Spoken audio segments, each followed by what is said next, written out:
Não, e nós temos um limite aqui. Tem um problema no prédio. A gente aqui dentro. Exatamente, senão ninguém mais sai daqui. Então, o Giovanni agora está para falar. A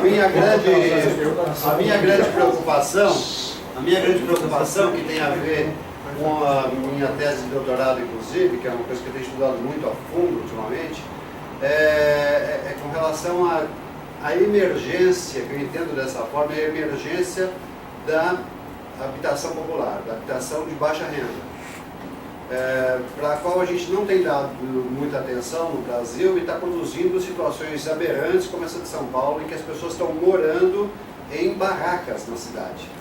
Estão morando em barracas. Né? É só andar no centro, você fica espantado de ver, não são centenas, são milhares de barracas nas calçadas do centro de São Paulo. Né? Eu estou querendo saber o seguinte, em relação a Campinas, uma forma da gente enfrentar esse problema, que me parece, insisto, emergencial, é a gente produzir recursos para habitação de baixa renda. E esses recursos estão disponíveis numa riqueza que se chama aplicação de instrumentos urbanos. Né? Se nós casarmos bem os instrumentos, a aplicação dos instrumentos urbanos com a produção de habitação de interesse social, a gente consegue enfrentar de alguma forma esse problema. Dá pelo menos um início de enfrentamento desse problema todo, e esses recursos todos, que são de grande monta, podem ser obtidos com cota de solidariedade, que já se aplica em São Paulo, com outorga onerosa, uma parte desses recursos que virão para a cidade,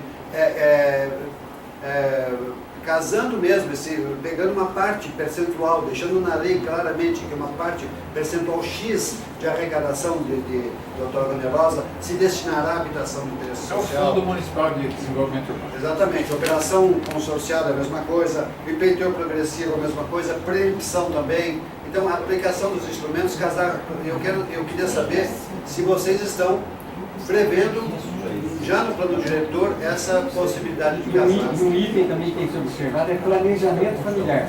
Porque quando eu fui diretor da Coab, tinha 17 mil pedidos de casa. Construiu casa nos 4 cantos de Campinas, muito. E hoje tem 40 mil esperando. Por quê? É o problema do aumento populacional do pobre. Salomão, Fidelis. Eu queria começar com aquela frase popular que diz que uma coisa é uma coisa, outra coisa é outra coisa. No seguinte sentido, já foi extensivamente dito aqui que é uma outorga onerosa, uma posição do empresariado no sentido que isso vai onerar, viabilizar os trabalhos. E, em contrapartida, existe também uma sustentação da outorga de que nada mais é esse pagamento de um retorno à sociedade em forma de serviço, em forma social. A minha grande pergunta é a seguinte: no plano diretor vai ser cravado esse instrumento, como vai ser cravado a contrapartida? São Paulo, via Secov, através do seu departamento jurídico, já fez uma análise do que aconteceu e Campinas não está diferente, que uma coisa não exclui a outra. Então eu gostaria que a Secov estudasse como vai existir esse equilíbrio. Uma vez que eu pago outorga onerosa e eu tenho que depois pagar uma contrapartida do impacto que eu vou gerar no meu entorno, é uma equação que tem que fechar. Atualmente, a gente que trabalha na área de projeto, é nosso dia a dia, muitas áreas que hoje ainda não se paga outorga onerosa e que se tem uma contrapartida, às vezes muito justa, por sinal, a conta não fecha. Então eu perguntaria como seria um cenário onde eu pagaria uma outorga onerosa e teria uma contrapartida concomitantemente. Então essa é a consideração que eu queria propor. Esse conflito de... Uma coisinha só, por favor. Não se pensa em habitação, minha casa, minha vida. Pensa-se em habitação popular com locação. Locação. Ele não precisa comprar casa. Porque quando ele muda de emprego, ele vai ter já um outro lugar para ele sair daqui e ficar lá. Na hora que ele compra, ele fica lá e tem que andar 2, 3 cidades à frente para poder trabalhar e morar aqui. Então, vai mudar a locação. Locação social. Locação social. Isso já foi falado desde 1990. Você tem uma ideia, em 98 eu fui relator na Câmara Federal desse assunto. De lá para cá, não evoluiu 1 milímetro. Agora estão retomando. Esse Nos Estados Unidos, na França, 70% das habitações populares é de locação. A Caixa tinha uma linha que chamava PAR, É locação. que era locação. Então muda a configuração. Fica mais fácil de resolver. Denis, Só isso. por favor. Eu vou tentar ser rapidinho, né? Agora nós estamos olhando aqui, 2, 4, 2, 4, 5. O ano passado, quando foi apresentado pela FEPAG, eu ficava olhando 2, 4. Aqui estou ouvindo, né? Por que 2,5? Por que não 3, 3,5? Por que não 1,5? Como está falando esses números aí, eu queria entender qual o critério para determinar 4 ou 2 ou 3. Eu não posso me conformar que se o plano diretor de São Paulo foi estabelecido, por exemplo, 4 para todas os terrenos que estão marcando, e aqui também 4. Para mim não há como assemelhar caminhos do São Paulo. Eu não sei porque esses princípios. Eu tenho feito um trabalho aí, que acho que grande parte do conhece, de estabelecer esse coeficiente de aproveitamento através de diretrizes solares. Para quem não conhece esse trabalho, aí o Sol determina, né, um volume imaginário que você faz em cima do outro, onde você pode edificar sem fazer sombra à vizinhança e também ao espaço público. Quando isso acontece, você está garantizando, você garantiza direito de acesso ao solo, às vizinhanças e também ao espaço público. E não só isso, a mensalidade você garantiza também o acesso ao solo para a produção de energia solar e energia elétrica, então, para mim, é uma coisa tão tranquila estabelecer esse volume, e ele varia de acordo com a latitude, de acordo com o tamanho do todos. Aí, no eixo, já pode ter 2, 2,5, 3, lá para dentro pode ter 4, pode ter 3,5, tudo é dependendo do tamanho do lote, do terreno. Então, se o prefeito está falando tanto em fazer de Campinas uma cidade inteligente, uma cidade da inovação, eu não vejo por que não utilizar esse parâmetro aí. Pergunta, aí o gabarito fica variável, na verdade, de acordo O gabarito fica variável. a insolação.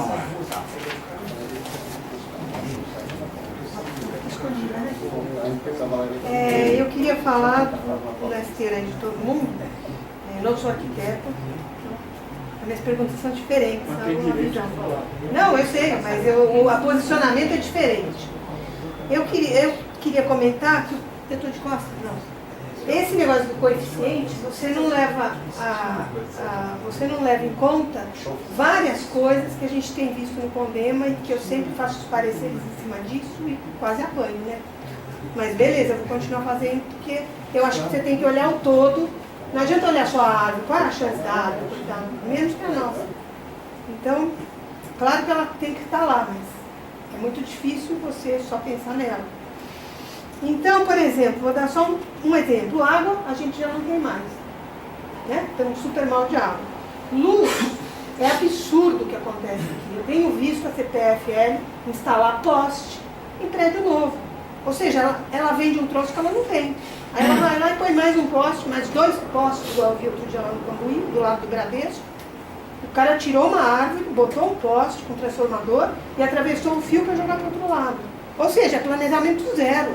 Porque não tem a energia para ir para lá. Se tivesse, ele não tinha que botar mais um transformador. Então, a estrutura da coisa está toda errada. Esgoto tratado, não temos. Drenagem, nós não temos plano de drenagem na cidade, não tem. Tem Que pouco, que 90% não. Não tem, não. Tratado e coletado, ele faz a conta em cima do que tem cano. Mas o que não tem cano, ele não põe na conta. Eu tenho gravado o Marco falando várias vezes isso. Áreas verdes não existe na cidade. Você tem pouquíssima área verde, ou seja, a qualidade de vida é um horror. Arborização, a mesma coisa. Tá certo? Você não tem educação ambiental, o pessoal não cuida. E as calçadas, que não obedecem à lei. Esse mesmo prédio do lado do Bradesco tem uma calçada, que eu estou para mandar para a prefeitura, a inclinação dela é assim. que aquela secretária da mobilidade vai lá andar. Entendeu? O cara erra a altura da garagem, ele nivela. Passa um prumo aqui e sobe a calçada, entendeu? É uma coisa de maluco. Então, não pode acontecer isso. Sabe, eu tenho família com gente que anda de cadeira de roda, de bengala. É impossível. Você pega qualquer uma pessoa andando na rua, quem já falou? Quem falou? Sabe, então assim, nós não temos a infraestrutura para qualquer conversa dessa. A gente vai começar pelo comecinho, ao meu ver. E só para finalizar, essa lei que é sempre falada, e foi falada ontem também, dos 70% e 30%, tem o parecer do jurídico da prefeitura, no Santa Helena, está no Diário Oficial, posso mandar para todo mundo, se não me engano está lá. Aonde é dito que essa lei não é assim. Essa lei foi só na época que mudou o perímetro urbano. Então ela é para regularizar aquele dia ou aquele mês, sei lá. Ela não vale. E essa lei está sendo usada. Então é bom pegar esse parecer aí do Santa Helena, que mostra tudo que está errado lá, porque não tem nada certo. E está lá, né? Todo mundo morando, todo mundo fazendo, querem fazer o outro agora, entendeu? Então, assim, nós temos problemas estruturais monstruosos. Não adianta a gente querer andar para frente se a gente não pode sair do lugar. Ok. Alguém mais quer usar a palavra para chegar? Falando? Pessoal, eu só queria fazer aqui uma fala um pouco mais positiva, porque assim, a gente está ouvindo aqui várias críticas, várias discussões, todas muito pertinentes. A gente sente isso no dia a dia das atividades aqui. Mas a gente tem que lembrar que Campinas é hoje, e sem dúvida nenhuma uma das 10 melhores cidades do país. A gente vive nessa cidade. Eu concordo com você, Tereza, que a gente tem 1000 erros na cidade, mas a qualidade de vida de Campinas ela é louvável. Eu tenho, por conta do Instituto de Arquitetos do Brasil, viajado o Brasil inteiro e digo aos senhores, voltar para Campinas é um prazer. A gente ama essa cidade não é à toa, essa cidade é boa, essa cidade é próspera, essa cidade nos gera economia, nos gera emprego, nos gera desenvolvimento e nos gera debates como esse super qualificados. Tudo que a gente quer aqui, todos nós, cada um com as suas vertentes políticas, sociais, de interpretação, tudo que a gente quer é uma cidade melhor. Porque eu acho que assim, merece um voto de apoio à Secretaria de Planejamento pelo trabalho que está sendo feito, que eu acho que tem muitos ajustes a serem apurados ainda, mas é certamente uma tentativa de acerto. E isso eu acho que é muito louvável. Então, nesse sentido, eu queria pessoalmente dar os parabéns à equipe pelo trabalho apresentado e pedir encarecidamente que os comentários, todos que foram ditos aqui, sejam levados em consideração, principalmente na questão da graduação do desenvolvimento, das linhas que dividem o que é 1, o que é 2, o que é 3 e o porquê que são assim, das linhas de perímetro, desenvolvimento, ampliação ou não do perímetro da cidade, enfim. É trabalho, gente, é plano diretor, é isso que vocês estão fazendo, é o que a gente espera de vocês que façam muito bem feito. Então, eu acho que o que cabe aqui é pedir para vocês contem mais com a expertise do mercado da cidade de Campinas, abram mais essa caixa de Pandora, mostrem mais esse trabalho para a gente gente não tenha dúvida, para que a gente possa inclusive apoiá-los na hora da votação, na hora da aprovação desse plano, para que Campinas possa caminhar daqui para um caminho melhor. Se a gente ficar como está hoje, certamente a nossa qualidade vai continuar caindo, o que ela está, mas ela ainda é muito boa e a gente não deve perder essa característica. Campinas é Campinas, não é São Paulo, não é Ribeirão Preto, não é São Carlos, Campinas é Campinas. E Campinas ela é muito bem vista pelo Brasil todo. O campineiro olha para ela diferente. Por quê? Porque é a gente que faz a cidade. A gente é que vive essa cidade. Então, acho que é isso. Só para encerrar. Fábio.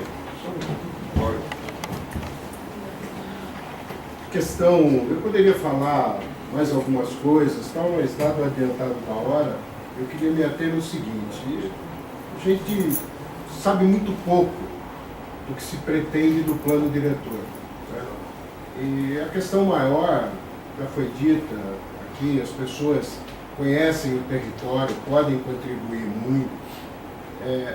O prazo está muito apertado se for para a Câmara esse ano. Né? E, como nós sabemos, não há punição nenhuma para a cidade se não for para a Câmara esse ano. Quer dizer, por que correr com isso agora? Né? Eu acho que a gente pode trabalhar muito mais essas questões. Você veja numa reunião de pouco mais de 2 horas, quantas questões importantes surgiram aqui. Né? Eu acho que a gente deveria debater mais, estender um pouco mais esse prazo.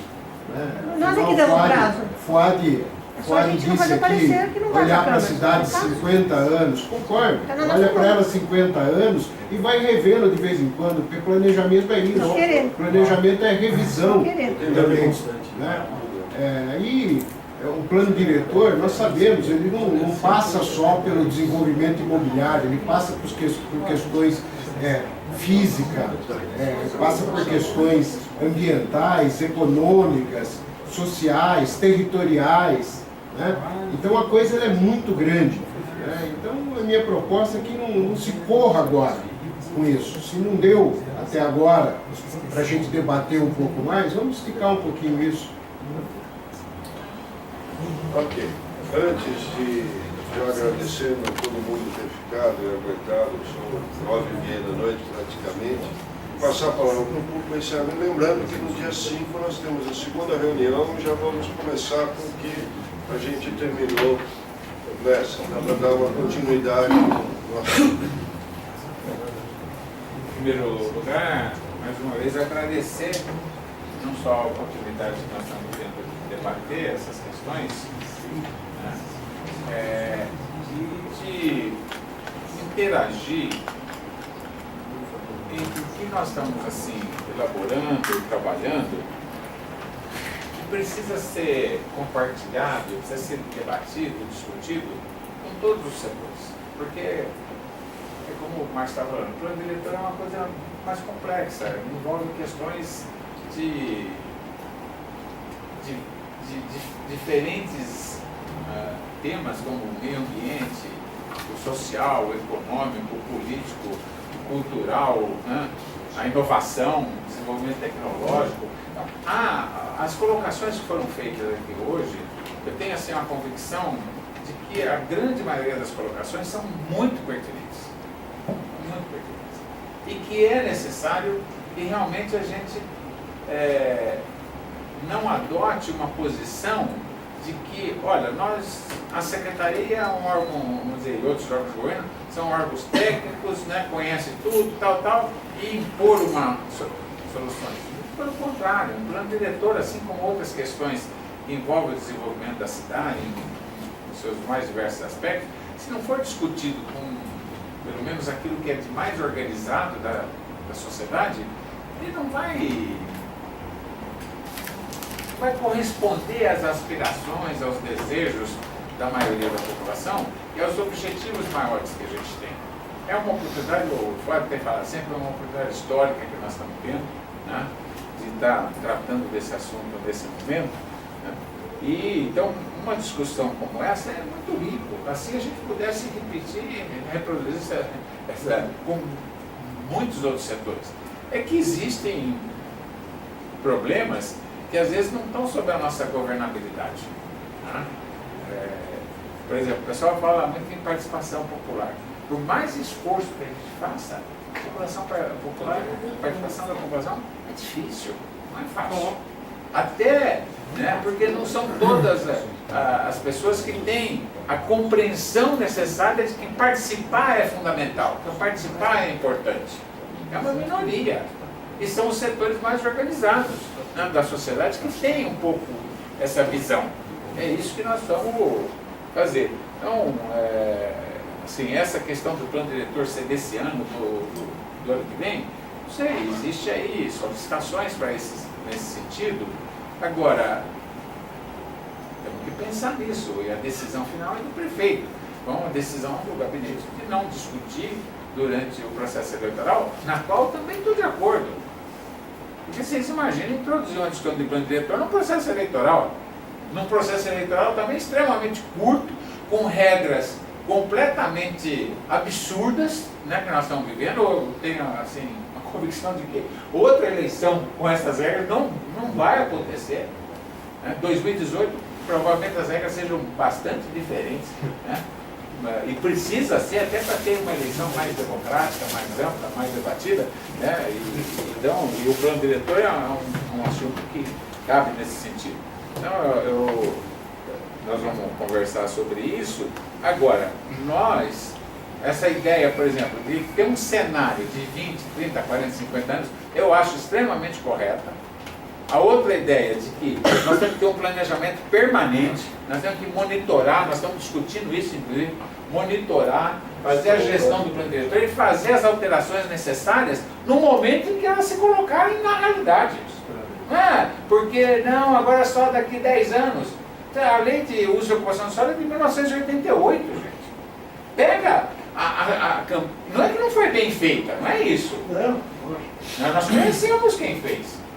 Fez o melhor possível, né? Agora, pega as Campinas de 88 e pega a Campinas de 2016. Então, o plano diretor de 2006 coloca lá um conjunto de coisas que deveriam ser desenvolvidas que não foram desenvolvidas.